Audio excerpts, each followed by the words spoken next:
Hello बच्चा party, welcome once again in 11th class CT classes. तो बच्चा party, आज हम लोग थोड़े बायोलॉजी के चैप्टर को कवर करने वाले हैं। हमने इससे पहले केमिस्ट्री का एक फिजिक्स का चैप्टर कवर किए, उसके बाद में केमिस्ट्री के कुछ चैप्टर्स कवर किए। अब थोड़ा सा बायोलॉजी की तरफ बोलते हैं बच्चा पार्टी। अरे यार सिंपल बात है, बायोलॉजी के क्वेश्चन बहुत ईजी होती है, लेकिन इसके लिए चाहिए होता है नॉलेज। आज मैं आपके सामने बायोलॉजी का नॉलेज का पिटारा खोलने वाला हूं। लेकिन बच्चा पार्टी, इसके लिए आपको मेरा साथ देना होगा। इसके लिए आपके अंदर में सिर्फ अगर सीटी 11th क्लास की अगर एग्जाम आपको क्रैक करनी है तो इसके लिए आपको वो एबिलिटी अपने अंदर में लाना पड़ेगा, मेहनत करने की एबिलिटी। क्या करने की एबिलिटी? मेहनत करने की एबिलिटी को लाना पड़ेगा और पढ़ाई को दिल पे लेना पड़ेगा, पढ़ाई को दिल पे लेना पड़ेगा, जुनून लाना पड़ेगा। दिल पे पढ़ाई को लेकर के आपको क्या करना पड़ेगा? स्टडी को करना पड़ेगा। तो बच्चा पार्टी कैसा है कि आप लोग मेहनती बनो। मेहनती बच्चे हमेशा क्या होते हैं? आगे बढ़ते हैं। तो मेहनत करना सीखो और परफेक्ट मेहनत करना सीखो। इसी नोट के साथ में मैं चैप्टर को स्टार्ट कर रहा हूँ। तो मैं थोड़ा सा ओवरलुक कर देता, आपको रिवाइज करवा देता चैप्टर को, ताकि आप लोगों को कुछ याद आ सके जो हमने पहले पढ़े हुए हैं। तो बच्चा पार्टी, चैप्टर फर्स्ट है तुम्हारा बायोलॉजी का। बायोलॉजी का चैप्टर फर्स्ट है heredity and evolution. Heredity and evolution तो बड़ा खतरनाक चैप्टर है, बहुत जबरदस्त चैप्टर है, बहुत मजेदार चैप्टर है, इंटरेस्टिंग चैप्टर है। बस हम इसको देखेंगे किस तरीके से। तो इस चैप्टर के अंदर में बच्चा पार्टी पढ़ना क्या, पहली बात तो ये समझ लो। हेरिडिटी का मतलब क्या होता है? पहली बात तो ये समझना जरूरी। तो हेरिडिटी का मतलब होता है अनुवांशिकता। क्या होता है? अनुवांशिकता। अनुवांशिकता का मतलब क्या होता है कि ये चैप्टर के अंदर में हमको पढ़ना है कि character one generation to another generation में कैसे ट्रांसमिट होते हैं और किस तरीके से ट्रांसमिट होते हैं, इसके बारे में हमको इस चैप्टर के अंदर में पढ़ना है। तो बच्चा पार्टी, सबसे पहली चीज याद, हेरिडिटी क्या है? तो हेरिडिटी एक ऐसी प्रोसेस है कि जिसके अंदर में characters one generation to another generation में जाते हैं, या फिर पेरेंट्स को क्या बोल सकते हैं? ऑफस्प्रिंग के अंदर जाते हैं, या पेरेंट्स को क्या बोलते हैं? प्रोजेनी बोल सकते हैं। ऑफस्प्रिंग बहुत सारे बच्चों के लिए ऑफस्प्रिंग वर्ड यूज किया जाता है, और प्रोजेनी सिंगल के लिए क्या किया जाता है? यूज किया जाता है। तो एक ऐसी प्रोसेस है जिसमें पेरेंट्स से लेकर के कैरेक्टर न्यू वन में गए। जैसे बच्चा पार्टी, आपको याद है यार, मम्मी पापा से हम बने, हमारे साथ हमारे बच्चे बनेंगे। तो मम्मी पापा से हम बने तो हमारे अंदर में क्या हुआ? हमारी बॉडी बनी। तो बॉडी किसी ना किसी चीज से तो बनी होगी, बॉडी किसी ना किसी चीज से तो बनी होगी। जो बोलते हैं हम हाइट वाइट, दुनिया भर की चीजें कॉन्सेप्ट लेते हैं, हाइट बोलते हैं, ये बोलते हैं, दुनिया भर का कलर बोलते हैं, है ना। ये जो कैरेक्टर्स है, ये कैरेक्टर्स कैसे ट्रांसमिट हुए होंगे, ये चीज का आंसर हमको इस चैप्टर के अंदर में मिलने वाला है। तो कैसा क्या होता होगा? तो सबसे पहली बच्चा पार्टी, शॉर्ट एंड स्वीट में अगर आपको बताने का प्रयास करूं तो सारा खेल डीएनए पर जाकर के रुक जाता है।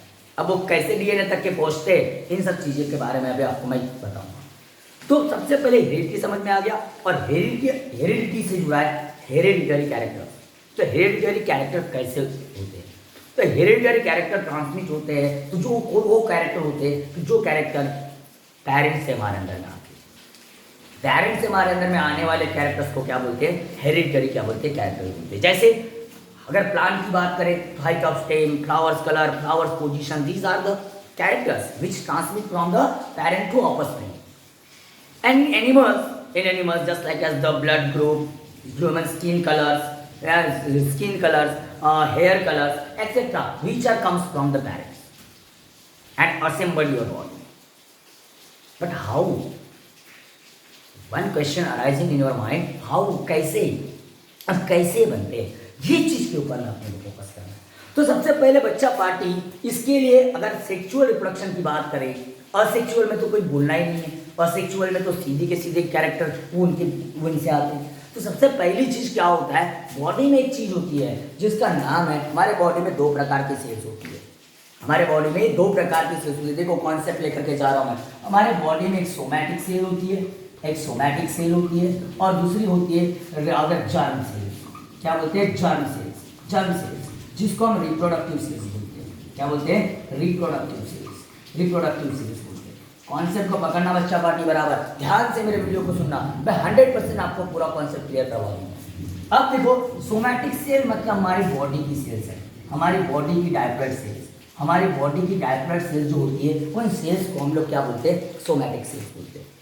क्या बोलते हैं, सोमैटिक सेल्स, जिनसे हमारी बॉडी कंस्ट्रक्ट हुई है ये पूरी। और रिप्रोडक्टिव जो सेल्स होती है, वो रिप्रोडक्टिव सेल्स होती है, वो क्या होती है, वो उनको बोलते हैं हम लोग, वो मेल रिप्रोडक्टिव सेल्स और फीमेल रिप्रोडक्टिव सेल्स, जिसको हम बोलते हैं गैमेट्स। क्या बोलते हैं, gametes. Gametes, male gametes and female gametes, male gametes and female gametes, male gametes और फीमेल गैमेट्स। अच्छा पार्टी देख लो, इनको बराबर पकड़ना, male gametes and female gametes. Female gametes, ऐसे दो प्रकार के क्या होते हैं बॉडी में गैमेट्स होते हैं, क्योंकि हो सकता है कुछ जीव बाइसेक्सुअल है, कुछ जीव यूनिसेक्सुअल है। अगर यूनिसेक्सुअल अगर जीव है, अगर बात करोगे, अगर यूनिसेक्सुअल है तो उनके अंदर में दोनों गैमेट्स है, मेल गैमेट्स भी है और फीमेल गैमेट्स भी है। गलत कॉन्सेप्ट बच्चा पार्टी। यूनिसेक्सुअल का मतलब क्या होता है, जिसके अंदर में एक ही गैमेट्स क्या है, प्रेजेंट है, एक ही प्रकार के गैमेट का सेट है, एक ही प्रकार के गैमेट का सेट। तो और बाइसेक्सुअल का मतलब क्या होता है कि दो गैमेट का सेट। समझ में बात आ रही, मैंने क्या बोला? तो बच्चा पार्टी समझ लो मैं क्या बता रहा हूं। अब यहां पर मेल गैमेट और फीमेल गैमेट बोला, तो इनकी अगर बात करते हो तो मेल गैमेट और फीमेल गैमेट जो होता है, इनके अंदर में होते क्रोमोसोम्स, इनके अंदर में होते क्रोमोसोम्स। क्योंकि इसकी एक जो सेल्स होती है ना, इसकी जो गैमेट की सेल होती है, तो गैमेट की एक सेल होगी, उसका क्या होगा, न्यूक्लियस होगा, उसका क्या होगा, न्यूक्लियस होगा। उस न्यूक्लियस के अंदर में, उस न्यूक्लियस के अंदर में, ये इसका न्यूक्लियस है, इसका न्यूक्लियस है और ये इसका साइटोप्लाज्म है, इसका क्या, साइटोप्लाज्म। देखो बच्चा पार्टी, बहुत बेसिक कॉन्सेप्ट से लेकर के जा रहा हूं मैं आपको, बहुत बेसिक कॉन्सेप्ट से लेकर के जा रहा हूं। अब इसके अंदर में क्या होता है, इसके न्यूक्लियस के अंदर में, इसके न्यूक्लियस में, इसके न्यूक्लियस से मतलब है हमको, न्यूक्लियस के अंदर, न्यूक्लियस के अंदर में होते हैं क्रोमोसोम्स, न्यूक्लियस के अंदर में क्या होते हैं, क्रोमोसोम्स। और क्रोमोसोम्स जो होते हैं, उन क्रोमोसोम्स के अंदर में होता है जेनेटिक मटेरियल। उन क्रोमोसोम्स के अंदर में क्या होता है, जेनेटिक मटेरियल, जिसका नाम है डीएनए। क्या होता है, डीएनए, डीऑक्सीराइबोज न्यूक्लिक एसिड का सीक्वेंस होता है, जिसके अंदर में न्यूक्लियोटाइड, न्यूक्लियोसाइड, बहुत सारी चीजें होती है, न्यूक्लियोटाइड से मिलकर बना है वो, और वो कॉन्सेप्ट वहां पर आपको समझ में आ रहा है। तो ये डीएनए जो होता है, ये डीएनए रिस्पॉन्सिबल होता है किसके लिए, फॉर्मेशन ऑफ बॉडी के लिए। उसके अंदर में जो सीक्वेंस होते हैं, उसके अंदर में जो सीक्वेंस होते हैं, उस सीक्वेंस के ऊपर डिपेंड करती है हमारी बॉडी में वो कैरेक्टर किस प्रकार का होगा। और क्रोमोसोम जो होता है हमारे अंदर में, जो वेरिएशन आता है, उस वेरिएशन के लिए रिस्पॉन्सिबल होता है ये क्रोमोसोम का क्रॉसिंग हो। तो होता क्या है, ये जो है डीएनए, तो ये जो पोर्शन है, ये मेल गैमेट, ये फीमेल गैमेट के साथ में फ्यूज होता है। सेक्सुअल रिप्रोडक्शन में मेल गैमेट फीमेल गैमेट के साथ में क्या होता है, फ्यूज होता है। तो ये हैप्लॉइड होता है, ये भी हैप्लॉइड होता है, हैप्लॉइड हैप्लॉइड डायप्लॉइड मिल करके अगर सेल बनती है डायप्लॉइड, जिसका नाम है जायगोट। पहली सेल बनती है उसका नाम क्या है, जायगोट। और उसके अंदर में जैसे ह्यूमन की बात करें, मेल के तरफ के 23 क्रोमोसोम, फीमेल के तरफ के 23 क्रोमोसोम। तो जिस क्रोमोसोम मेल में उसी कैरेक्टर का क्रोमोसोम फीमेल में भी है। तो जैसे स्किन का तो स्किन का, तो फिर वो फ्यूज होगी, क्रॉस होगी, वो क्रोमोसोम क्या हो गया, क्रॉस होगी। तो क्रॉस होते समय जेनेटिक मटेरियल क्या होता है, एक्सचेंज होता है। जेनेटिक मटेरियल क्या होता है, एक्सचेंज होता है। और इसीलिए थोड़ा सा क्या आता है, वेरिएशन आता है। मम्मी पापा से हम थोड़े क्या दिखाई देते हैं, अलग दिखाई देते हैं। ये ऐसा कॉन्सेप्ट था कि मम्मी पापा से कैरेक्टर किस प्रकार से जाते हैं बच्चों के अंदर। तो बच्चा पार्टी हमको स्पेशली चैप्टर के अंदर में पढ़ना क्या है, स्पेशली चैप्टर के अंदर में ये जो है डीएनए कैसा है, डीएनए का स्ट्रक्चर, उसके बाद में कैरेक्टर ट्रांसमिट कैसे हुआ, इवोल्यूशन कैसे आया, इन सब चीज़ों के बारे में डिस्कस करना है। तो इसमें ये जो बनता है, तो इसमें जो डीएनए का कॉन्सेप्ट है, तो इसके अंदर में सबसे पहले डीएनए का क्या रोल है हमारे बॉडी में, डीएनए का क्या रोल है हमारे बॉडी में, ये समझना मुझे। डीएनए क्या है, तो पहली बात तो डीएनए कैसा बनता है, डीएनए जो बनता है ये न्यूक्लियोटाइड से बनता है। डीएनए जो बनता है ये strand, to double strand, to strand से मिलकर बनता है, टू स्ट्रैंड। डीएनए कैसे बनता है, दो स्ट्रैंड होते हैं। ऐसा डबल हेलिकल क्या होता है, आपको स्ट्रक्चर इस प्रकार से दिखाई देता है। यहाँ पर इस तरीके से आपको इस तरीके से यहाँ ज्वाइनिंग दिखाई देगी, ये हाइड्रोजन बॉन्डिंग है। ये न्यूक्लियोटाइड जो होते हैं, ये नाइट्रोजन बेसिस क्या होते हैं, ये क्या होते हैं, नाइट्रोजन बेसिस दो स्ट्रैंड को हाइड्रोजन बॉन्ड से क्या करते हैं, ज्वाइन करके रखते हैं। हाइड्रोजन बॉन्ड से क्या करके रखते हैं, ज्वाइन करके रखते हैं बच्चा पार्टी। अब इसके अंदर में अगर देखोगे तो टू स्ट्रैंड कौन से, तो जो हर एक स्ट्रैंड होगा, ईच स्ट्रैंड जो होगा ये बनता किससे, न्यूक्लियोटाइड से, न्यूक्लियोटाइड से। किससे बनता है, न्यूक्लियोटाइड। जैसे आप एक अगर माला पकड़ लो, फूलों की माला, आपने देखी फूलों की माला, फूलों की माला जब बनाते हो तो फूलों की माला कैसे बनती है मालूम है आपको?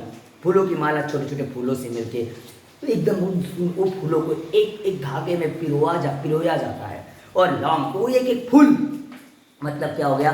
न्यूक्लियोटाइड। वो एक एक फ्लावर मतलब क्या हो गया बच्चा पार्टी? न्यूक्लियोटाइड हो गया। तो वो आपस में मिलके एक माला जैसे बनाते हैं, उसी प्रकार से ये न्यूक्लियोटाइड आपस में मिलके ऐसा एक लॉन्ग क्या बनता है? स्ट्रैंड बनता है। और फिर ऐसे दो स्ट्रैंड नाइट्रोजन बेसिस आपस में ज्वाइन करते हैं और ज्वाइन करके वो डबल हेलिकल स्ट्रक्चर बनाते हैं जिसको हम डीएनए बोलते हैं। जिसको हम क्या बोलते हैं? डीएनए बोलते हैं। क्या बोलते हैं? डीएनए। अब बच्चा पार्टी ये जो है ना न्यूक्लियोटाइड जो है, तो न्यूक्लियोटाइड कैसे बनता है? तो न्यूक्लियोटाइड बनने के लिए तीन चीजें होती है, एक न्यूक्लियोसाइड और दो चीजों से अगर बात करूँ, न्यूक्लियोसाइड और न्यूक्लियोटाइड और न्यूक्लियोसाइड और फॉस्फेट ग्रुप से मिलकर बनता है। लेकिन मैं बेसिकली इसका तीन लूंगा। इसमें अगर मैं डीऑक्सीराइबोस शुगर,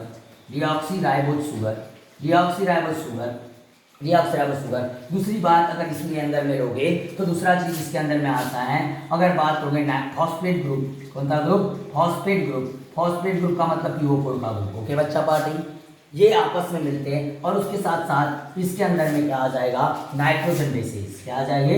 नाइट्रोजन बेसिस। अब नाइट्रोजन बेसिस में भी टाइप्स है, नाइट्रोजन बेसिस। तो ये देखो, तो नाइट्रोजन बेस में 4 नाइट्रोजन बेस है, दो टाइप की 4 नाइट्रोजन बेस है, उसमें से कोई भी एक नाइट्रोजन बेस एक न्यूक्लियोटाइड में होती है, कोई भी एक नाइट्रोजन बेस एक न्यूक्लियोटाइड में होती है। तो ऐसे 3 यूनिट आपस में मिलके एक क्या बनता है? न्यूक्लियोटाइड। मतलब जैसे बहुत सारे मेटल्स से मिलकर के जो दुनिया भर का मिलकर के फ्लावर बनता है ना, उसी प्रकार से ये 3 यूनिट से मिलके क्या बनता है? न्यूक्लियोटाइड बनता है। और बहुत सारे फ्लावर मिलके जैसा एक माला बनती है, उसी प्रकार से बहुत सारे ऐसे न्यूक्लियोटाइड मिलकर के क्या बनता है? आपका ये स्ट्रैंड बनता है। तो इसमें सिर्फ डिफरेंस न्यूक्लियोटाइड में एक ही होता है, सिर्फ नाइट्रोजन बेस का। ये दोनों चीजें तो कॉमन होती है, तो डिफरेंट कौन होता है? Nitrogen base. तो नाइट्रोजन बेस का सीक्वेंस डिसाइड करता है कि वो कैरेक्टर किस प्रकार से होगा। एक भी नाइट्रोजन बेस आगे पीछे हो गई, अल्टर हो गई, या फिर डिफेक्ट हो गया, कम हो गई, ज्यादा हो गई, तो फिर वेरिएशन आता है। क्या आता है? वेरिएशन आता है। और हो सकता है म्यूटेशन भी हो जाए, सडनली एकदम से चेंज भी आ जाए।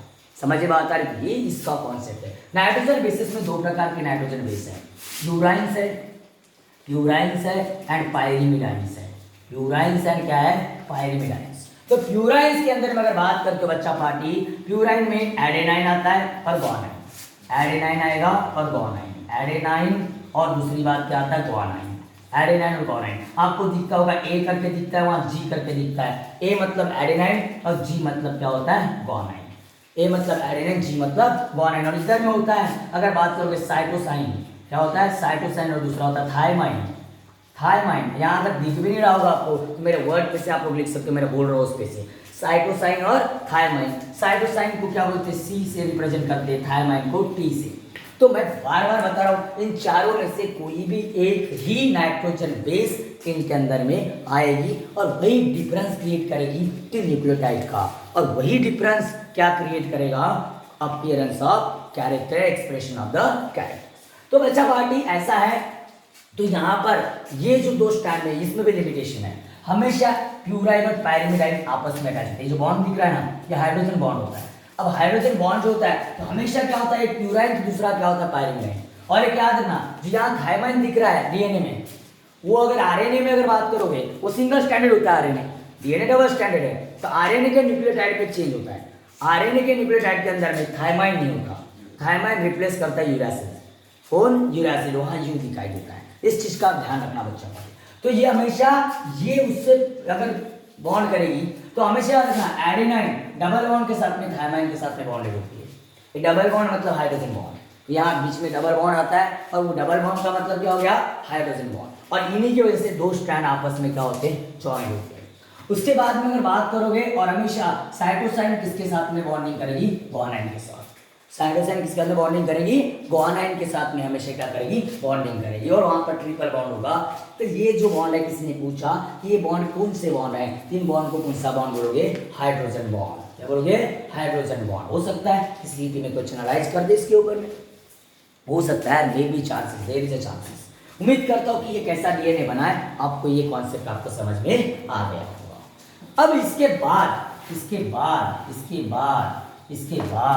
इसके बाद में हमको समझना क्या है। अब इसमें क्या होता है, डीएनए से प्रोटीन बनता है, आरएनए से बनता है। अब ये बनता कैसा है, ये डीएनए वीएनए बॉडी के अंदर में कंस्ट्रक्शन कैसे होते हैं, तो ये चीज का फॉर्मेशन। तो इसके लिए एक बहुत अच्छी टर्म है सेंट्रल डोग्मा। इसके लिए एक बहुत अच्छी चीज है जो यूज हुआ है आपके बुक के अंदर में, सेंट्रल डोग्मा। अब सेंट्रल डोग्मा का मतलब क्या होता है, सेंट्रल डोग्मा के अंदर में अगर बात करोगे 2 प्रोसेस, एक्चुअली 3 प्रोसेस आती है। एक्चुअली इसके अंदर में 3 प्रोसेस होती है, लेकिन एक जो प्रोसेस है वो सेकंड प्रोसेस के साथ होती है, और इसलिए उसके बारे में नहीं। इसमें सेंट्रल डोग्मा मतलब क्या, the process of formation of, the process of formation के शॉर्टकट में अगर स्वीट लैंग्वेज में बोले तो प्रोसेस ऑफ फॉर्मेशन ऑफ क्या बोलोगे, प्रोटीन बाय फ्रॉम किससे, फ्रॉम एमआरएनए वाई डीएनए। अब देखो डीएनए या फ्रॉम एमआरएनए नहीं बोल सकते, फ्रॉम डीएनए बोल देंगे हम सीधे, क्या बोलेंगे, डीएनए। अब इसमें कैसा होगा, डीएनए से क्या बनेगा, प्रोटीन बनेगा। अब इसके लिए भी थोड़ा सा कॉन्सेप्चुअल देखना पड़ेगा। अब प्रोटीन का कैसे फॉर्मेशन होगा, तो इसके अंदर में सेंट्रल डोग्मा में पहले क्या होता है, डीएनए होता है। डीएनए हमारे बॉडी में प्रोटीन का फॉर्मेशन कैसे करता है, आज मैं बता रहा हूँ, उस चीज को सेंट्रल डोग्मा बोलते हैं। अब देखो डीएनए जो होगा, डीएनए से क्या होता है, डीएनए से क्या बनता है, एमआरएनए, एक्चुअली आरएनए बनता है। क्या बनता है, आरएनए, और उसमें एमआरएनए बनता है, इसलिए मैं इसको आरएनए लिखता हूँ और हमारे लिए होता है। अगर डीएनए से क्या बनता है, आरएनए बनता है। डीएनए से आरएनए बनने के प्रोसेस को क्या बोलते हैं, ट्रांसक्रिप्शन। क्या बोलते हैं, ट्रांसक्रिप्शन। क्या बोलते हैं, ट्रांसक्रिप्शन। डीएनए से क्या बनेगा, आरएनए बनेगा, और आरएनए आगे जा करके ये कन्वर्ट होगा किसके अंदर में, प्रोटीन में। क्या बोलेंगे, प्रोटीन में। इसको क्या बोलेंगे, ट्रांसलेशन। क्या बोलेंगे, ट्रांसलेशन। इसको क्या बोलेंगे, ट्रांसलेशन बोलेंगे बच्चा पार्टी। अब कभी कभी यहाँ पर उल्टा भी हो जाता है। अगर आरएनए से अगर मान के चलो डीएनए बना, इसको रिवर्स ट्रांसक्रिप्शन बोलते हैं। क्या बोलते हैं इसको, रिवर्स ट्रांसक्रिप्शन, जो 11वीं क्लास में बहुत बार यूज होगी ये टर्म। इस टर्म को बहुत बार आप देखोगे रिवर्स ट्रांसक्रिप्शन के बारे में। तो बच्चा पार्टी यहाँ क्या बना कि एक जो प्रोसेस है डीएनए से क्या बना, आरएनए से क्या बना, प्रोटीन। क्या बना, प्रोटीन। अब इसको ये तो बन तो गया, सेंट्रल डोग्मा तो बोल दिया। तो ट्रांसक्रिप्शन का मतलब आपको किसी ने पूछा तो सिर्फ इतना बताओगे, the process of formation of the RNA from the DNA is called as the transcription. Reverse transcription का मतलब आपको किसी ने पूछा, the process of formation of, क्या बोलोगे, डीएनए फ्रॉम आरएनए। समझ में बात आई। अगर आपको ट्रांसलेशन किसी ने पूछा तो आप बताओगे the process of formation of, क्या बोलोगे, protein from RNA is called as the translation. और बच्चा पार्टी एक चीज होती है, एक चीज और होती है, वो चीज है वहां पर ट्रांसलोकेशन। अब ट्रांसलोकेशन क्या होता है, तो जब क्या होता है, ये जो एमआरएनए का स्ट्रैंड, इसके ऊपर में 3 का सीक्वेंस होता है जिनको हम कोडॉन्स बोलते हैं। क्या बोलते हैं, कोडॉन्स। एमआरएनए एक सिंगल स्ट्रैंड, 9th क्लास में पढ़े हो आपने। ये कोडॉन्स होता है, जैसे AUG बोल दिया तो क्या थायमाइन में होता है, यूरासिल। तो ये क्या होगा, 3 न्यूक्लियोटाइड का जो ग्रुप होता है, the group of 3 nucleotides on mRNA, the group of 3 nucleotides on mRNA is called as the codons. उसको क्या बोलते हैं, कोडॉन्स बोलते हैं। और इन कोडॉन्स की अगर बात करें तो ये कोडॉन्स, तो जब क्या होता है, यहाँ पर एक राइबोसोम नाम का टर्म होता है, राइबोसोम। तो राइबोसोम क्या करता है, कोडॉन टू कोडॉन क्या करता है, मूवमेंट करता है, कोडॉन टू कोडॉन मूव करता है। और यहाँ पर क्या होता है, कोडॉन टू कोडॉन जब मूवमेंट करता है तब जाकर के टीआरएनए का, आपका टीआरएनए का मॉडल आप 9th क्लास में पढ़े होगे, हेयरपिन मॉडल पढ़े, ग्रोवर लिप मॉडल पढ़े होगे।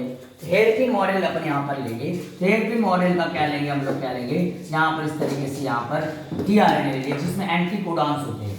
क्या होते हैं, एंटीकोडॉन्स, जिसमें क्या होते हैं, एंटीकोडॉन्स। तो ये जो एंटीकोडॉन्स होते हैं, और यहाँ पर ये हर टीआरएनए और इंटर करेगा, फिर राइबोसोम में और क्या करेंगे, नए टीआरएनए क्या करेंगे, इंटर करेंगे, है ना। इस तरीके से अगर बात करें तो ये क्या करेंगे, इंटर करेंगे, है ना, इस तरीके से इंटर करेंगे। इसमें सब में एंटीकोडॉन्स होगा।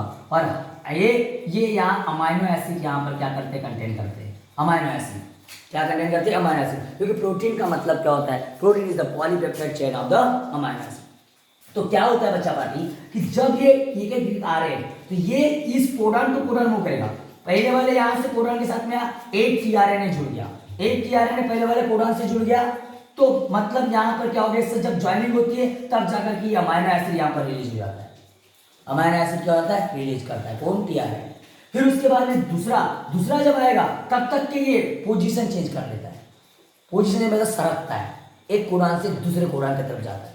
तो दूसरे कोडॉन से दूसरा वाला टीआरएनए को लेता है और यहाँ एक अमाइनो एसिड रिलीज होता है। तो फिर अमाइनो एसिड आपस में से मिल जाते हैं, 2 हो गए, फिर तीसरे की तरफ जाएगा, फिर 3 हो जाएंगे, तो फिर ऐसा 1, फिर 2, फिर कैसा 3, फिर 4, ऐसे बहुत सारे अमाइनो एसिड जितने कोडॉन्स हो गए उतने कोडॉन को कोडॉन मूव करते जाएगा और वो अमाइनो एसिड टीआरएनए से मिलते जाएगा और यहाँ पर क्या बन जाएगा, टीआरएनए का और एमआरएनए का कॉम्प्लेक्स बन जाएगा। क्या हो जाएगा, कॉम्प्लेक्स बन जाएगा। तो इस तरीके से यहाँ पर इस तरीके से क्या होता है, ये क्या बन गया, एक पेप्टाइड चेन बन गई। क्या बन गई, पेप्टाइड चेन। इसको पेप्टाइड चेन बोलते हैं और ऐसी कई सारी पेप्टाइड चेन आपस में मिल जाती है और एक कॉम्प्लेक्स चेन बनती है, उसको पॉलीपेप्टाइड चेन बोलते हैं। या और ऐसी पॉलीपेप्टाइड चेन से मिलकर के क्या बन जाता है, अमाइन का अपना प्रोटीन का फॉर्मेशन होता है। ये अमाइनो एसिड अलग अलग प्रकार के होते हैं, 20 टाइप्स के अमाइनो एसिड है, अलग अलग प्रकार के मिथाइन वैलाइन वगैरह दुनिया भर के है ना अमाइनो एसिड है। तो उसके उस सीक्वेंस के ऊपर डिपेंड करेगा कौन सा अमाइनो एसिड वहाँ पर है, उसके ऊपर डिपेंड करेगा कि वो किस प्रकार की प्रोटीन है, उसको किस प्रकार की प्रोटीन। इस तरीके से प्रोटीन का फॉर्मेशन होता है हमारे बॉडी के अंदर में एक डीएनए से, इस तरीके से डीएनए से। तो ये उम्मीद करता हूं आपको समझ गया। अब इसके बाद बच्चा पार्टी, इसके बाद में चैप्टर के अंदर एक चीज और ध्यान रखना, हर गोविंद खुराना सर का बड़ा ग्रेट कंट्रीब्यूशन था, जो कंट्रीब्यूशन था डिस्कवरी के अंदर में, किसके अंदर में, ट्रिपलेट कोडॉन, जिसके ट्रिपलेट कोडॉन की डिस्कवरी के अंदर में जिनके उस काम के लिए उनको नोबेल प्राइज भी मिला था। नोबेल प्राइज वो प्राइज होता है जो दुनिया का सबसे बड़ा प्राइज होता है, जो 5 क्षेत्रों में अच्छा काम करने वालों के लिए वो मिलता है हर साल। ओके बच्चा पार्टी, तो ये सब चीज़ें तो हम समझ चुके। इसके बाद में चैप्टर में इवोल्यूशन का कॉन्सेप्ट है और इवोल्यूशन का कॉन्सेप्ट मैंने बहुत अच्छे तरीके से आपको पहले कवर करवा चुका हूँ। और अगर आपने अभी तक के आपको डाउट्स हैं तो मेरे यूट्यूब चैनल को विजिट कर दीजिएगा, वहाँ पर आपको सारा इवोल्यूशन का कॉन्सेप्ट, सारे एविडेंसेस और पूरा डार्विन थ्योरी वगैरह सभी कॉन्सेप्ट आपको मेरे यूट्यूब चैनल पर मिल जाएगा, वहाँ विजिट करेगा। क्योंकि बच्चा पार्टी दिन का है, टॉपिक बहुत सारे हैं और एमसीक्यूज देखना हमारा पहला मोटो है। हम यहाँ चालू करेंगे अभी एमसीक्यूज को और वो कॉन्सेप्ट जब आएंगे हम एमसीक्यूज में उनको और डिटेली पढ़ते जाएंगे। तो ये हमारा पहला क्वेश्चन जो जुड़ा हुआ इस चैप्टर से हेरिडिटी एंड इवोल्यूशन से। बच्चा पार्टी को जबरदस्त क्वेश्चन है पहला क्वेश्चन। क्या बोलता है कि evolve from the Neanderthal man about 50,000 year ago. तो ये है थोड़ा, अगर बात करोगे किसके इवोल्यूशन से जुड़ा हुआ, ये किसके इवोल्यूशन से जुड़ा, ह्यूमन के इवोल्यूशन से जुड़ा हुआ। तो अब ये ह्यूमन की इवोल्यूशन से जुड़ा है तो आपको ह्यूमन इवोल्यूशन कैसे हुआ है मालूम होना चाहिए। तो मैंने आपको बताया बच्चा पार्टी, सबसे पहले अगर बात करोगे ह्यूमन की इवोल्यूशन की हिस्ट्री बहुत ईजी है कि ह्यूमन का जो इवोल्यूशन हुआ है तो सबसे पहले मंकीज थे, मंकीज से एप्स आए और एप्स से फिर क्या आया, ह्यूमन आया, मॉडर्न मैन आया। अब मंकी से ऐप और ऐप से ह्यूमन, इस दौरान कई सारे ऐसे चेंजेस आते गए और मेजर चेंजेस को हमने एक ग्रुप में डालते गए। तो सबसे पहली बात आपको मालूम है बच्चा पार्टी, सबसे पुराना अगर एंशिएंट मैन अगर है, एंशिएंट मैन अगर बात करोगे तो सबसे पहले एंशिएंट मैन थे। आपको मालूम है कि सबसे पहले क्या था, एंशिएंट मैन, जैसे थे एंशिएंट मैन, प्राचीन मानव, प्राचीन युगातील मानव, आपने हिस्ट्री में पढ़े होंगे है ना। तो प्राचीन युगातील मानव नियर अबाउट अगर बात करोगे बहुत साल पहले 7 लाख ईयर से, 7 crore millions of year ago, 7 millions billions of year ago, समझ बिलियंस ऑफ ईयर एगो, समझ बात आ रही। उसके बाद में एंशिएंट मैन से इवोल्यूशन हुआ और सबसे पहले आया अगर बात करोगे ड्रायोपिथेकस, जिसको इजिप्टोपिथेकस बोलते हैं। ड्रायोपिथेकस क्या आया, ड्रायोपिथेकस आया, ड्रायोपिथेकस को इजिप्टोपिथेकस बोलते हैं, इजिप्टोपिथेकस। और इसलिए बोलते हैं क्योंकि इसके जो फॉसिल्स मिले थे ना, इसके फॉसिल्स कहाँ, इजिप्ट में मिले थे। कहाँ मिले थे, इजिप्ट में, और इसीलिए इसको इजिप्टोपिथेकस भी बोलते हैं। ड्रायोपिथेकस के बाद में प्रोप्लियोपिथेकस आया, प्रोप्लियोपिथेकस। इसमें थोड़े से कैरेक्टर और एडवांस था। ये भी ऐप है, ये भी अगर ऐप की बात करें, इसमें ज़्यादा कैरेक्टर ऐप के मतलब मंकी जैसा है। ये क्या है, मंकी जैसा है। ये ज़्यादा कैरेक्टर ऐप के मतलब मंकी के, कम कैरेक्टर इसमें ह्यूमन के हैं। मतलब ज़्यादा फीचर्स इसमें मंकी के, इसमें भी ज़्यादा फीचर्स मंकी के हैं। इसके बाद में इससे कौन है, प्रोप्लियोपिथेकस के बाद में कौन है, रामापिथेकस। कौन है, रामापिथेकस आया। रामापिथेकस, इसके फॉसिल्स हमारे इंडिया में शिवालिक हिल्स में मिले थे और इसलिए इसका नाम रामापिथेकस रखा गया। तो वहाँ ये रहे होंगे ऐसा मानना है। फॉसिल्स जिनके जहाँ मिले वहाँ ये पाए जाते गए, क्योंकि हम लेकिन इनको किसी को देखा नहीं है। सभी का अनुमान हमने उनके फॉसिल्स पे से लगाए, जो हाउसेस मिलते गए उस पे से उनका स्ट्रक्चर वगैरह हम बताते गए। और इसी दौरान सेम टाइम पर केन्या पिथेकस भी आया था। सेम टाइम पे केन्या पिथेकस, जिसके फॉसिल्स केन्या में पाए गए थे, पिथेकस आया था सेम टाइम। सेम मतलब इस मैन के फॉसिल्स ना इंडिया में भी मिले, केन्या में भी मिले। इंडिया में मिले तो रामापिथेकस, केन्या में मिले तो केन्या पिथेकस। अब उसके बाद में, इसके बाद में आया ऑस्ट्रेलोपिथेकस। कौन आया? ऑस्ट्रेलोपिथेकस। कौन आया? ऑस्ट्रेलोपिथेकस। और ये इसके फॉसिल्स चाइना में मिले थे। कहाँ मिले थे? चाइना। एक खदान थी, खदान में कुछ वर्कर्स लोग काम कर रहे थे, उनको एक वहाँ स्कल मिला जो बहुत अलग था बाकी से, हमारी ह्यूमन स्कल से कुछ अलग दिखाई दे रहा था। और ये था connecting link between the app and man. ये एग्जैक्ट बीच का था, आधे कैरेक्टर ऐप के, आधे कैरेक्टर मैन के, और इसलिए इसको कनेक्टिंग लिंक बोलते हैं। देखो ऐप के पहले ज्यादा थे, फिर ऐप के कम हुए थोड़े से, लेकिन फिर भी है ज्यादा ऐप के है, फिर इसमें ज्यादा ऐप के कैरेक्टर है। और अब कैरेक्टर किसके ज्यादा, अब आगे 50-50 हो गया। क्या हो गया? 50-50 हो गया। अब उसके बाद ऑस्ट्रेलोपिथेकस के बाद, ऑस्ट्रेलोपिथेकस के बाद में आया इससे जो इवोल्यूशन हुआ, इससे थोड़ा एडवांस टाइप का मैन, जिसको बोलते हैं स्किल्ड ह्यूमन। क्या बोलते हैं जिसको? स्किल्ड ह्यूमन आया। स्किल्ड ह्यूमन, होमो इरेक्टस हो गया, है ना। अगर बात करें स्किल्ड ह्यूमन, होमो हैबिलिस हो गए। क्या है? Homo habilis. क्या है? Homo habilis. इन्होंने क्या किया? औजारें वगैरह बनाना चालू किए। अगर होमो हैबिलिस, इसको स्किल्ड मैन बोलते हैं। क्या बोलते हैं? Skilled man. इन्होंने क्या किया? इन्होंने शिकार करना स्टार्ट किए थे। और आपको मालूम है कि इन्होंने देखे कि जब अगर बोले हमको पकड़ने में बहुत ज़्यादा क्या प्रॉब्लम जाती है, ऐसे पकड़ने जाते तो मरते नहीं, कब तक मरने की राह देखेंगे, कब तक किसी जीव के मरने की राह, या किसी को अगर जलने की राह देखेंगे, कब कब बनवा लगेगा, है ना। तो फिर उन्होंने क्या किया? अगर हमने देखे, अगर हमने किसी चीज़ को फेंके, फेंक करके अगर हम मार सकते हैं, तो अगर उसके लिए फिर आपको औजार चाहिए। तो इन्होंने भाले वगैरह बनाना चालू किए, स्किल्ड मैन, है ना। फिर उसके बाद में ये भी कोकड़े कोकड़े चलते थे, है ना, ऐसे कोकड़े कोकड़े चलने वाले मैन है, समझ बात है। फिर इसके बाद में होमो इरेक्टस आया। होमो इरेक्टस ये स्ट्रेट चल रहा था। होमो इरेक्टस पहले 4 पाँव पे क्वाड्रैपिडस थे, क्वाड्रैपिडस से यहाँ तक के थोड़ा सा आधे वगैरह कभी कभी सपोर्ट से। फिर ये अगर बात करोगे बाइपिडल्स आए, होमो इरेक्टस। होमो इरेक्टस आया, इरेक्ट पोस्चर का आया अगर बात करोगे। और होमो इरेक्टस के बाद में नेंडरथल मैन आया। नेंडरथल मैन, नेंडरथल मैन, नेंडरथल मैन, नेंडरथल मैन आया। और उसके बाद में इससे आया क्रो-मैग्नन मैन। कौन आया? Cro-Magnon man, Cro-Magnon man. और क्रो-मैग्नन मैन से फिर आया हमारा मॉडर्न मैन। और एक बात बता दो बच्चा पार्टी, क्रो-मैग्नन मैन जो है ये सबसे बुद्धिमान था। इसकी क्रैनियल कैपेसिटी सबसे ज्यादा थी, 1600 सीसी की क्रैनियल कैपेसिटी थी। हमारी क्रैनियल कैपेसिटी सिर्फ 1450 सीसी की है। कितनी है? 1450 सीसी की, 1600 सीसी की क्रैनियल कैपेसिटी थी, मतलब ये इंटेलिजेंट ज्यादा था। समझ में बात आ रही है? तो मुझे बताओ अब इससे क्या पता चलता है? अब किससे? तो आप नेंडरथल मैन से 50,000 ईयर को कौन आया होगा? कौन आया? क्रो-मैग्नन मैन आया। कौन आया? Cro-Magnon man. देख लो यार ऑप्शन में कि क्रो-मैग्नन मैन है क्या? अगर क्रो-मैग्नन मैन है, बिल्कुल ए नंबर पर ऑप्शन दिखाई दे रहा है, तो correct option is a, Cro-Magnon man. कौन सा मैन? Cro-Magnon man. बच्चा पार्टी, मजेदार क्वेश्चन है यार। डायनासोर सिर्फ कल्पना ही कर सकते इनके बारे में, हम कुछ इनके बारे में रियल में कुछ बात नहीं कर सकते। किसी ने डायनासोर को नहीं देखा, किसी ने भी डायनासोर को नहीं देखा, समझ आता है। और क्वेश्चन हमको पूछा गया कि डायनासोर डिसअपियर कब हुए, अप्रोक्सीमेटली कब हुए। तो हम ये सब अगर बात करो कोई जीव कब डिसअपियर हुआ होगा, तो ये सब कार्बन डेटिंग मेथड से हम लोग निकालते, उसके फॉसिल्स की उम्र निकालते, फॉसिल्स की उम्र निकालते।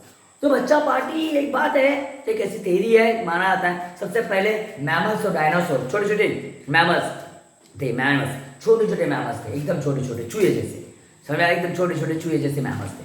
और कुछ क्या थे? डायनासोर थे। डायनासोर इज ह्यूज, बहुत बड़े जीव थे, आपने पिक्चरों में देखा होगा इसको यूज करते, बहुत बड़े जीव थे।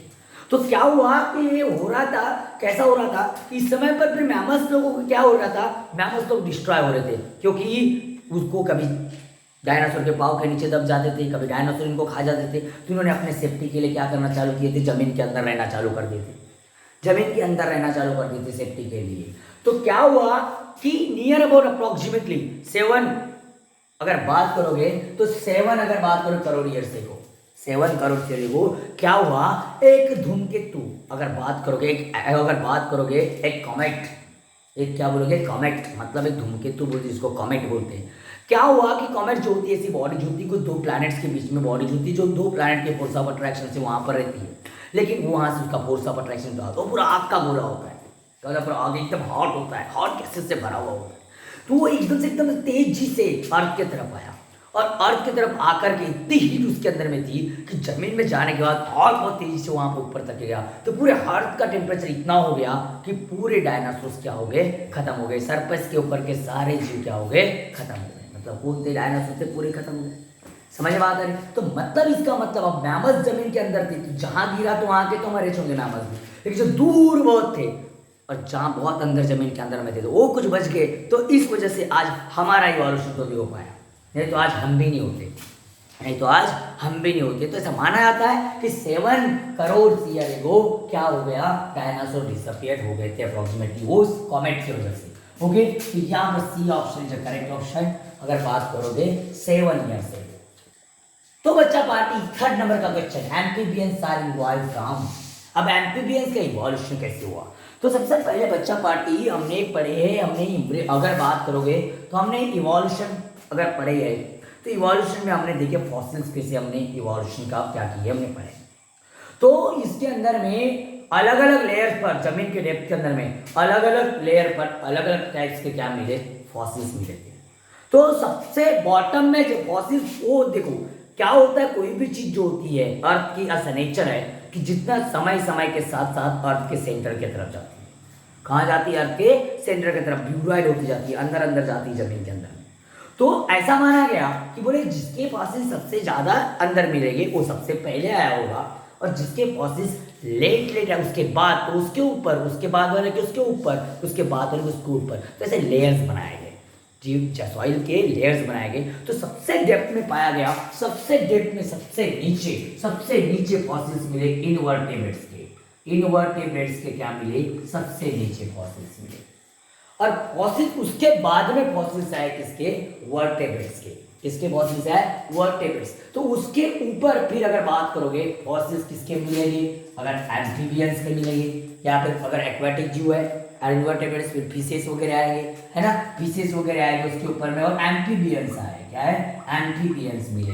एक्वाटिक जीव तो आएंगे क्योंकि इनवर्टेब्रेट्स में आएंगे, कुछ वर्टेब्रेट्स में आएंगे, समझ में बात आ रही। तो उसके बाद में एम्फीबियंस आए। तो बात करते हैं एम्फीबियंस के बाद में, तो फिशेस तो एक्वाटिक जीव है, तो उसके ऊपर एम्फीबियंस के ऊपर में फॉसिल्स मिले रेप्टाइल्स के, किसके, रेप्टाइल, सर्पटना रेप्टाइल। और उसके ऊपर फॉसिल्स मिले अगर बात करोगे किसके, उसके ऊपर फॉसिल्स मिले किसके, बर्ड्स के और मैमल्स के, किसके, बर्ड्स के, किसके, बर्ड्स, एंड उसके बाद में किसके, मैमल्स के। तो मुझे बताओ बच्चा पार्टी, तो एम्फीबियंस का इवोल्यूशन जो होता है, एम्फीबियंस का इवोल्यूशन अब किससे हुआ होगा, ये थोड़ी सी सोचने वाली बात है। अब एम्फीबियंस के इवोल्यूशन किससे हुआ होगा, तो बच्चा पार्टी यहाँ पर अगर बात करोगे इनवर्टेब्रेट्स, मतलब यहाँ पर अपने को यहाँ पर कॉन्सेप्ट चेक इसके हिसाब से लेना पड़ेगा कि यहाँ पर क्या आए होंगे, फिशेस आए, क्या होंगे, फिशेस, इनवर्टेब्रेट्स से लेकर के आएंगे। तो फिशेस आए, और फिशेस से क्या हुआ, मतलब फिशेस से किसका इवोल्यूशन हुआ, एम्फीबियंस का, और एम्फीबियंस इवोल्यूशन हुआ किसका, रेप्टाइल्स का, और रेप्टाइल्स इवोल्यूशन हुआ किसका, बर्ड्स का एंड मैमल्स का। तो यहाँ पर करेक्ट ऑप्शन क्या आएगा, सी, और वो होगा फिशेस, कौन सा होगा, फिशेस। एक क्वेश्चन, ओ चौथा क्वेश्चन बच्चा पार्टी, एक ऐसी प्रोसेस जिसमें आरएनए सिंथेसिस होता है। तो पहली बात तो देख लेते, सबसे पहले एक को देख लेते, रेप्लिकेशन का मतलब क्या होता है, रेप्लिकेशन का मतलब क्या होता है, पहली बात तो फॉर्मेशन ऑफ मल्टीपल कॉपीज, एक ऐसी प्रोसेस की जिसके अंदर फॉर्मेशन ऑफ क्या होता है, मल्टीपल कॉपीज जहां बनती है उसको रेप्लिकेशन बोलते हैं। दूसरी बात अगर बात करें ट्रांसलेशन की, अगर बात करते हैं तो ट्रांसलेशन का मतलब क्या होता है, ट्रांसलेशन का मतलब क्या होता है, ट्रांसलेशन में क्या होगा कि यहाँ पर आपको डीएनए से, नो, अगर बात करोगे आरएनए से क्या बनता है, आरएनए से प्रोटीन बनता है, हमने पढ़ चुके बच्चा पार्टी, आरएनए से क्या बनता है, प्रोटीन बनता है। उसके बाद में ट्रांसलोकेशन, ट्रांसलोकेशन का मतलब क्या होता है, ट्रांसलोकेशन का मतलब क्या होता है, चेंज द पोजीशन ऑफ, क्या बोलोगे, चेंज द पोजीशन, क्या बोलोगे, द पोजीशन ऑफ, क्या बोलोगे, किसका, राइबोसोम, क्या बोलोगे, ribosome, change the position of ribosome. तो क्या कोडॉन टू कोडॉन, क्या बोलोगे कोडॉन टू कोडॉन, क्या बोलोगे codon to codon on mRNA, क्या बोलोगे ऑन एमआरएनए, एमआरएनए के ऊपर कोडॉन टू कोडॉन वो पोजीशन चेंज करता है राइबोसोम, वो भी क्या ड्यूरिंग ट्रांसलेशन, कब किस दौरान ड्यूरिंग ट्रांसलेशन। अब तो बच्चा पार्टी बचाच क्या ट्रांसक्रिप्शन बच गया। तो ट्रांसक्रिप्शन में तो क्या होता है, मैं पढ़ चुके पहले, ट्रांसक्रिप्शन में क्या होता है, ट्रांसक्रिप्शन में डीएनए से क्या बनता है आरएनए बनता है। तो हुआ ना आरएनए का सिंथेसिस, आरएनए का सिंथेसिस हुआ कि नहीं हुआ, तो कौन सा ऑप्शन जाएगा, डी ऑप्शन, कौन था ट्रांसक्रिप्शन। इसका स्क्रीनशॉट ले लो बच्चा। तो पांचवा क्वेश्चन बच्चा पार्टी बहुत जबरदस्त क्वेश्चन है, ये क्वेश्चन बहुत सारे बच्चों का गलत भी हो सकता है। तो बच्चा पार्टी इसमें बहुत मस्त कॉन्सेप्ट है, एक टेक्निक होता है रिकॉम्बिनेंट डीएनए टेक्नोलॉजी। अब रिकॉम्बिनेंट डीएनए टेक्नोलॉजी क्या होता है, तो रिकॉम्बिनेंट डीएनए में क्या होता है, एक जीन को तोड़ के नया डीएनए बनाया जाता है। अब कैसे, जैसे मान के चलो कि मैंने ह्यूमन के लिए इंसुलिन बना रहा हूँ, उसका रिकॉम्बिनेंट डीएनए बना रहा हूँ, तो कंसीडर करूंगा मैं ह्यूमन सेल का लूंगा, ह्यूमन का डीएनए लूंगा, ह्यूमन का डीएनए, उसको आइसोलेटेड करूंगा, फिर उसको क्या करूंगा कट करूंगा, ऐसा कट कर दिया, उसको क्या कर दिया कट कर दिया, उसका टुकड़ा बाहर निकल गया, उससे मुझे कोई मतलब नहीं, ठीक है। फिर मैं क्या करूंगा, एक बैक्टीरिया लूंगा, ई कोलाई नाम का एक बैक्टीरिया लूंगा, उसका भी क्या लूंगा, उसका अगर बात करूंगा उसका भी डीएनए लूंगा, उसको भी क्या करूंगा बाहर निकालूंगा, कट कर दूंगा, बाहर निकाल के कट कर दूंगा, बिल्कुल जैसा उसको काटा था लॉक एंड की मैनर में कट करूंगा। इसका एक टुकड़ा बाहर निकलेगा, मेरे को इसका एक टुकड़ा बाहर निकला, ये यहाँ पर ला करके इसको यहाँ पर पटक दूंगा, इसको यहाँ से लूंगा और इसको यहाँ से छोटे से टुकड़े को लूंगा और फिर इनको आकर के लाइगेज कर दूंगा, इनको लाइगेज कर दूंगा, ऐसा आकर के लाइगेज कर दिया, क्या कर दिया लाइगेज कर दिया। तो ये जो बना रिकॉम्बिनेंट डीएनए बना, मतलब आरडीएनए। फिर इसके मल्टीपल कॉपीज के लिए उसी बैक्टीरियल सेल में डालूंगा या फिर पीसीआर कर सकता हूँ मैं, बैक्टीरियल सेल से मल्टीपल कॉपीज बना सकता हूँ इसकी मैं, क्योंकि उसके बॉडी में ये डीएनए जाएगा, इसके जैसी कॉपीज बहुत सारी बनेगी उसकी बॉडी के अंदर में। तो ऐसे हम क्या बनाते हैं, रिकॉम्बिनेंट डीएनए को बनाते हैं। और उसके बाद में आप PCR polymerase chain reaction machine आती है, उसके अंदर में एक डीएनए से बहुत सारी मल्टीपल कॉपीज बनाई जाती है। तो इस चीज में हो क्या रहा है, इसमें एक डीएनए को कट कर रहे, सीक्वेंस निकाल रहे, क्या कर रहे, मतलब जीन को हम क्या कर रहे हैं आइडेंटिफाई करके उसकी स्टडी करके उसके अंदर में चेंजेस ला रहे। तो किससे जुड़ा हुआ टर्म है, जेनेटिक इंजीनियरिंग से। क्योंकि देखो ग्रीन रिवॉल्यूशन तो होगा नहीं, ग्रीन रिवॉल्यूशन में क्या होता है, एक औद्योगिक एक हरित क्रांति है जिसके अंदर में डॉक्टर नॉर्मन बोरलॉग सर ने क्या कर दी थी, सेमी क्रॉप वेराइटीज बनाए थे व्हीट की और राइस की, जिससे 10 साल का इनकम, 10 साल का जितना यील्ड था वो एक ही ईयर्स में हो गया था, मिल गया था, इसलिए उसको हमने ग्रीन रिवॉल्यूशन बोले थे। फिर हमारे इंडिया में अगर बात करोगे स्वामीनाथन सर ने क्या लाए थे, ग्रीन रिवॉल्यूशन लाए थे। समझ में बात आ रही है कि मैंने क्या बोला, तो ये सब उनको फादर ऑफ ग्रीन रिवॉल्यूशन बोला जाता है इंडिया, स्वामीनाथन सर को। और अगर बात करोगे डॉक्टर नॉर्मन बोरलॉग को वर्ल्ड में अगर बात करोगे क्या बोला जाता है, फादर ऑफ ग्रीन रिवॉल्यूशन। ये तो ऑप्शन कट है, जिनसे कोई संबंध नहीं है उनका भी, लेकिन जिनसे संबंध वहां भी है, लेकिन एक्चुअली ग्रीन रिवॉल्यूशन मतलब प्रोडक्शन से संबंध है। उस टर्म के लिए एनिमल हस्बेंड्री, पशु संवर्धन, उसको नहीं बोल सकते। एनिमल हस्बेंड्री तो किसको बोलेंगे, rearing and caring of the animals, उसको हम क्या बोलेंगे, हम एनिमल हस्बेंड्री बोलेंगे। उसके बाद पीसी कल्चर, पीसी कल्चर तो बोल नहीं सकते, जहाँ हम क्या करते हैं, जहाँ इसको क्या बोलते हैं, हम क्या बोलते हैं कि जिसमें मत्स्य पालन, मत्स्य पालन का मतलब क्या होता है, जहाँ जो एक्वेटिक जीवों की क्या की जाती है, एक्वेटिक जीवों का पालन पोषण किया जाता है, पॉन्ड्स बनाकर, ये बनाकर, रिवर्स बना के अंदर, या पॉन्ड्स बना करके, जैसे मछली पालन हो गया, ये पीसी कल्चर के अंदर आता है। ये कॉन्सेप्ट नहीं है बच्चा पार्टी, पीसी कल्चर का मतलब फिशेस का कल्चर करना ही मतलब नहीं है, उसमें क्रैब्स वगैरह वगैरह, प्रॉन्स वगैरह सब आएंगे, जो भी एक्वेटिक जो कि हम क्या करेंगे, तो वहाँ पर क्या करेंगे, हम क्या करेंगे, पालन पोषण करेंगे, वो पीसी कल्चर में आता है। तो बच्चा था जेनेटिक इंजीनियरिंग और वहीं पर यहाँ पर ये सब चीजें हो रही है, तो उसको क्या बोलते हैं, तो यहाँ पर करेक्ट ऑप्शन आ जाएगा ए, वो कौन सा होगा, जेनेटिक इंजीनियरिंग, क्या हो जाएगा, जेनेटिक इंजीनियरिंग बच्चा पार्टी। तो बच्चा पार्टी बहुत मस्त क्वेश्चन है, बहुत जबरदस्त इजी है, लेकिन इनके बारे में मालूम होना चाहिए। सबसे पहली बात अगर बात होता है, is not a vestigial organ in man, ये वेस्टिजियल ऑर्गन इनमें से पहचानना है कि बाकी 3 है लेकिन एक नहीं है, उसको आपको पहचानना है। तो वेस्टिजियल ऑर्गन का मतलब क्या होता है, ऐसे ऑर्गन कि जो समय के हिसाब से हमारे बॉडी के अंदर में क्या हो गए, फंक्शन लेस हो गए, और फंक्शन लेस होने की वजह से वो रिड्यूस हो गए, क्या हो गए, रिड्यूस हो गए, वो खत्म होने के बाद खत्म हो गए या फिर पूरी तरीके से चले गए। ऐसे ऑर्गन्स को हम क्या बोलते हैं, वेस्टिजियल ऑर्गन्स बोलते हैं।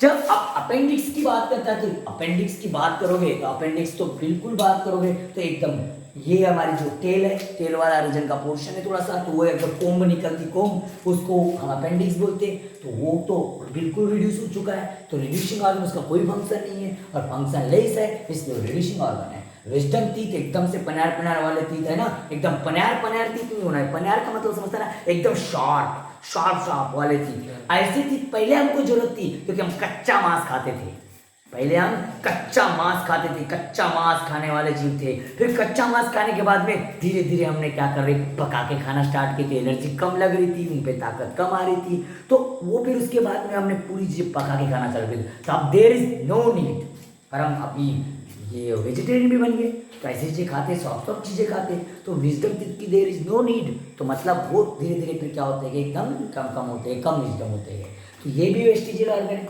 अब उसके बाद में बॉडी हेयर, पहले हम कैसे होते थे, जंगलों में रहने वाले जो थे, पहले तो स्टार्टिंग में अगर मंकीज को देख लो, कोई तरीके से क्लॉथ्स वियर नहीं करते हो, क्लॉथ वगैरह, तो वैसे हम भी थे पहले, कोई क्लॉथ्स वियर नहीं करते थे, पत्ते उत्ते थोड़े से बस ऐसे, वो पहले के जीव थे, समझ में आ रही। तो उनको एटमॉस्फेरिक कंडीशन में जो चेंजेस आते हैं, बदलाव आते हैं, बॉडी जो टेम्परेचर में फ्लक्चुएशन आता है, उस टेम्परेचर उससे बचने के लिए उनको क्या बॉडी हेयर्स क्या करते थे, प्रोटेक्ट करते थे। तो अब हम क्लॉथ वियर करना स्टार्ट कर दिए बच्चा पार्टी, तो आपको कोई जरूरत नहीं है उनकी, तो वो बॉडी पे के हेयर्स पूरे धीरे धीरे खत्म होते चले गए, है ना, तो मतलब ये भी वेस्टिजियल ऑर्गन है। अब बच्चा क्या, ड्यूडेनम, ये तो नहीं हो सकता, ड्यूडेनम एब्डोमेन में होता है, एब्डोमेन में स्पेशल टाइप की सी शेप की क्या होती है, इंटेस्टाइन होती है, एब्डोमेन के अंदर में सी शेप की क्या होती है, स्पेशल टाइप की क्या होती है, वो क्या होती है, इंटेस्टाइन होती है, और जो क्या करती है, रिश्यूज करती सिक्रेशन और हार्मोन्स को, कहां से,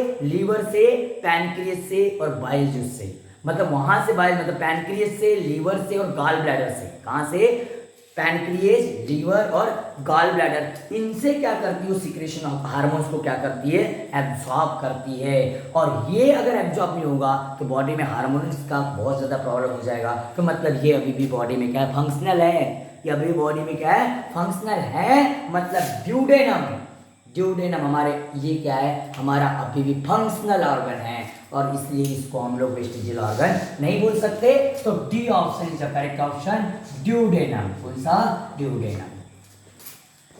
तो बच्चा पार्टी 7 नंबर का क्वेश्चन, ये क्या बोलता है, gradual changes occurring in the living organism over a loop of duration, मतलब बहुत सालों सालों के बाद धीरे धीरे एक के बाद एक चेंजेस आ रहा है, मतलब प्रोग्रेसिव चेंज, और प्रोग्रेसिव चेंज कहाँ होता है, मैंने बताया था आपको, जब प्रोग्रेसिव चेंजेस फर्दर आगे आगे बढ़ता है तो मतलब क्या होता है, और कई सालों के बाद में एक अलग टाइप का जीव बनता है, उस चीज को क्या बोलते हैं, इवोल्यूशन बोलते हैं, क्या बोलते हैं, इवोल्यूशन, क्योंकि म्यूटेशन में तो सडन चेंज आता है, वेरिएशन तो जो क्या होता है, एक जनरेशन से दूसरे जनरेशन में दिखाई देने वाला क्या बदलाव है, तो मतलब लूप ऑफ ड्यूरेशन वाला कॉन्सेप्ट यहाँ है नहीं।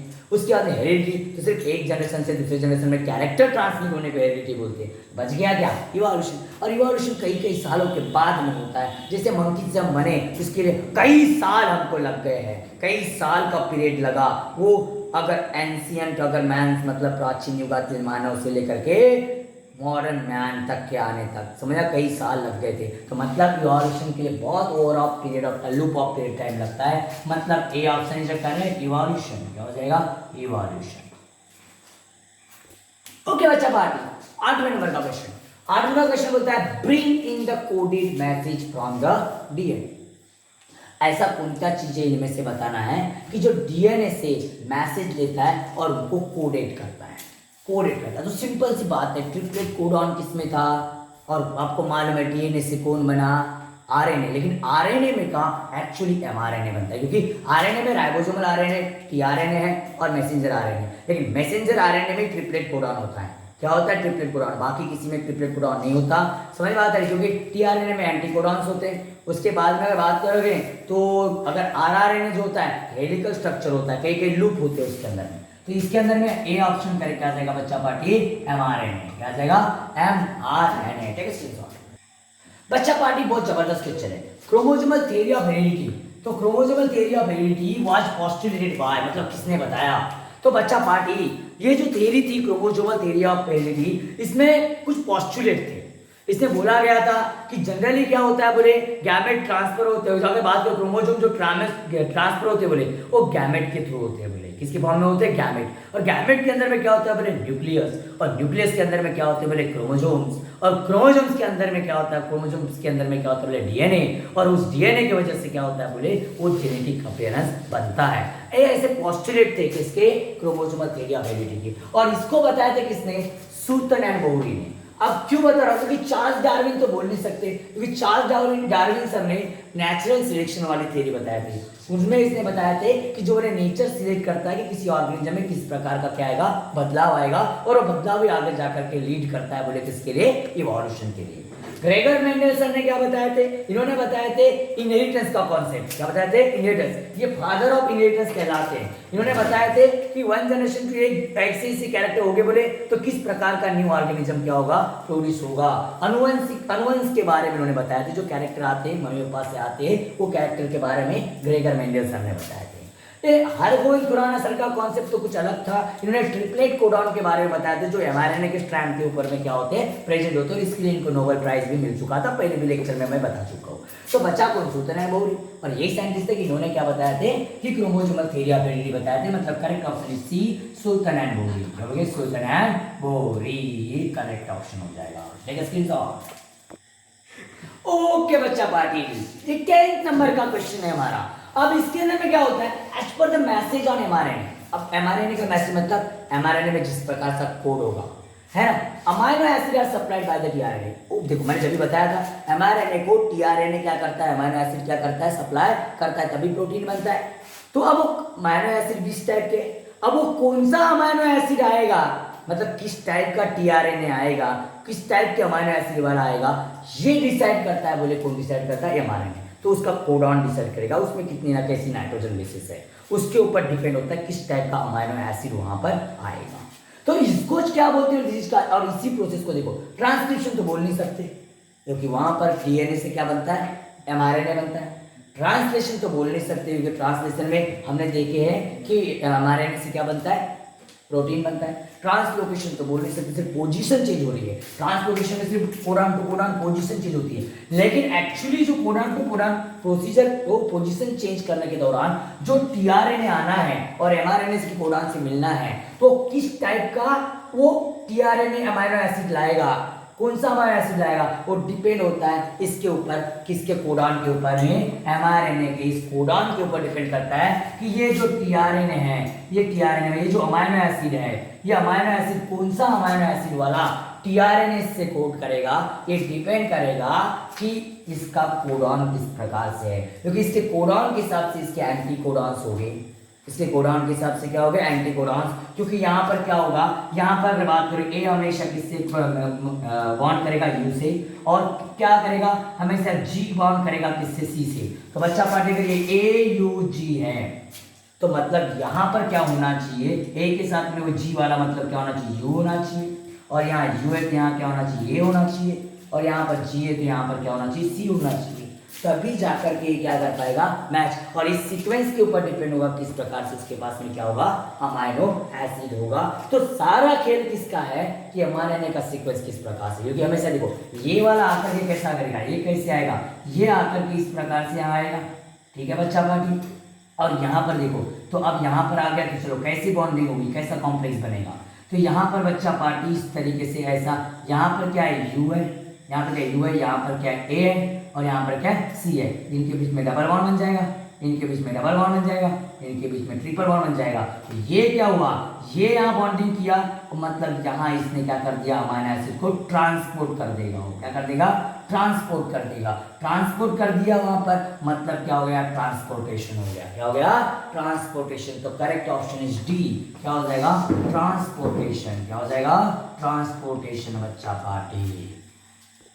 ओके बच्चा पार्टी, तो ये थे हमारे 10 क्वेश्चन, समय बहुत हो गया है, तो 10 क्वेश्चन, बाकी और क्वेश्चन आप लोग कवर कर सकते हो, आप और प्रैक्टिस कर सकते हो, and if you have any queries तो please mention in comment section. आप कमेंट सेक्शन में आपको कोई भी क्वेश्चंस हो गए, आपके कोई भी अगर मान के चलो कुछ क्वेश्चंस में डाउट हो गए, आप कमेंट सेक्शन में मुझे बताओ, मैं उसके ऊपर आपको रिप्लाई जरूर दूंगा। और बच्चा पार्टी, अगर वीडियो आपको अच्छा लगता है, आपको वीडियो अच्छा लगता है तो प्लीज यार चैनल को क्या कर दो, लाइक कर दो, सब्सक्राइब करो और क्या कर दो, शेयर कर दो, ताकि आप लोगों को अगले वीडियो का क्या मिल सके, नोटिफिकेशन मिल सके बच्चा पार्टी। तब तक bye bye, take care, have a sweet night.